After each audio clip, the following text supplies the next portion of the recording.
கோவை மற்றும் மதுரைக்கான metro rail திட்டம் நிராகரிப்பு என்ற தகவல் வெளியாகியிருக்கிறது. அது குறித்த அண்மை செய்தியை நாம் பார்த்து வருகிறோம்.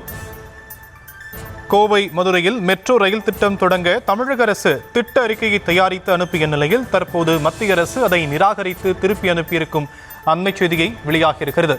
கோவை மற்றும் மதுரைக்கான மெட்ரோ ரயில் திட்டம் நிராகரிக்கப்பட்டிருப்பதாக சொல்லப்படுகிறது. கோவை மற்றும் மதுரைக்கான மெட்ரோ ரயில் திட்டம் நிராகரிப்பு என்ற தகவல் வெளியாகியிருக்கிறது. தமிழக அரசின் திட்ட அறிக்கையை மத்திய அரசு திருப்பி அனுப்பியிருக்கும் நிலையில் விவரங்களை நம்முடைய செய்தியாளர் பாரி கார்த்திக் வழங்க நாம் கேட்கலாம். பாரி கார்த்திக், கோவை மற்றும் மதுரைக்கான மெட்ரோ ரயில் திட்டம் நிராகரிக்க என்னென்ன காரணங்கள் சொல்லப்பட்டிருக்கு? வணக்கம். தமிழ்நாட்டை பொறுத்தவரைக்கும் சென்னையில் மிகப்பெரிய அளவிற்கு மெட்ரோ பயணமானது இருக்கிறது. குறிப்பாக அனைத்து நகரங்களிலும், குறிப்பாக மக்கள் தொகை அதிகமாக இருக்கக்கூடிய நகரங்களில் அவருடைய போக்குவரத்து சிரமங்களை குறைக்கும் வகையில், சாலை போக்குவரத்தை குறைக்கும் வகையில் மெட்ரோ ரயில் பயண திட்டமானது செயல்பட்டு வருகிறது. அதன் அடிப்படையிலே சென்னையில் மட்டும் தற்போது வரை முதற்கட்ட பாதை பயணம் முடிவுற்று தற்போது இரண்டாம் கட்ட பணிகள் நடைபெற்று வருகிறது. அது மட்டுமல்லாமல் நகரை சுற்றி இருக்கக்கூடிய அனைத்து புறநகர்களிலும் இந்த பணியானது செயல்படும் என்று அறிவிக்கப்பட்டு அதற்கான பணிகளும் தற்போது நடைபெற்று வருகிறது.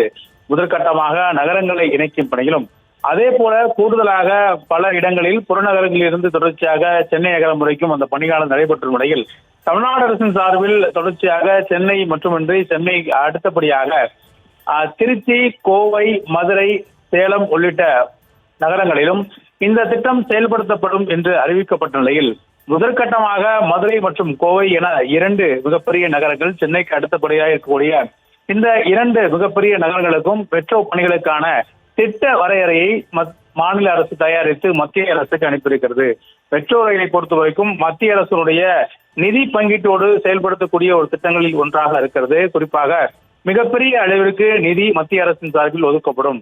எனவே அதற்கான திட்ட வரையறும் மற்றும் வழித்தடங்களையும் மாநில அரசு ஒரு திட்ட அறிக்கையாக வெளியிட்டு அதற்கு ஆகின்ற தொகை உள்ளிட்ட பல்வேறு விஷயங்களை உள்ளடக்கி ஒரு அறிக்கையாக மத்திய அரசுக்கு அனுப்பப்படும். அதன் அடிப்படையிலே தற்போது மதுரை மற்றும் கோவை என இந்த இரண்டு நகரங்களுக்கு அனுப்பப்பட்ட திட்ட வரையறை தற்போது திரும்ப அனுப்பப்பட்டிருக்கிறது.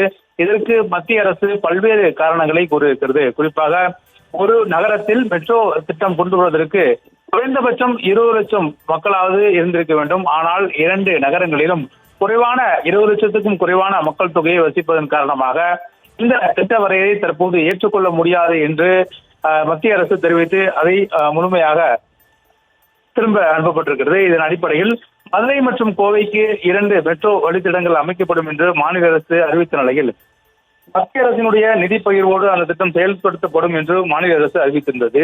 இந்நிலையில் போதுமான அளவிற்கு மக்கள் தொகை இல்லை என்ற காரணத்தினால் அந்த திட்ட வரையறை தற்போது திரும்ப அனுப்பப்பட்டிருக்கிறது.